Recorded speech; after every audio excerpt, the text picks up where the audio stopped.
Amazina na yayo Bertrand ubushize wadukubise rap drill y'umuriro kabisa kanumba kubitotskora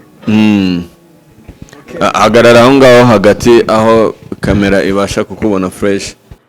Wow, okay, hip hop ipande niyo ntera imora mu mutwe nanzi izindi jyana zifata nk'izatwinjiriye kuri billboard hip hop niyizikuriye ntago nahibo ubusutwa n'ukuri nge ndakuze naje nta muntu nzi gusa maze kuba rapstar burya kugira icyo ugeraho biravuna reburiya musaza ameze nk'ahatajya narya niko bavugiye mubonye kuko ni byinshi cyane igomwa nanze agasuzuguro nkora hip hop n'ukuri naje kugicungura nyita Kristo mu muziki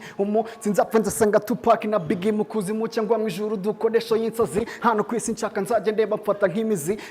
y'agakiza yari kazana amashami amazwa y'ubugingo niyo yamfashije kuvumbura iyi njyana yari gitsimbye muri nge nabikoze nkahubuka basi ndabahana tangiye kujya ntangira amasomo nkarota kuva umunsi nabimenye nibwo nahise mbikunda ubwo time ihita ibura mu byaneshaga umwanya reka nicare mbabwira ukuntu hip hop natangiye 2017 news rwari bwo nayivumbuye byatangiye nandika imirongo bitaryohetse uduhamwe n'izindi muri rap nari nyiri hene k'imitsi icuma practice ngenda nzikora ikayi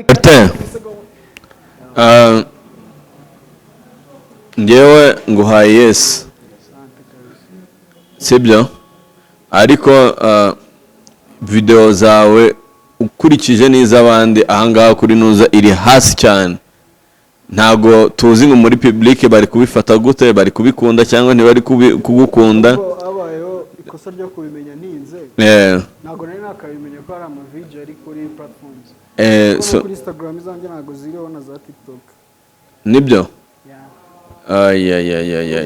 bari kukubanira narazibuze cyangwa bakubaniye umva nguhaye Yesu uri umuraperi mwiza kabisa ufashe Yesu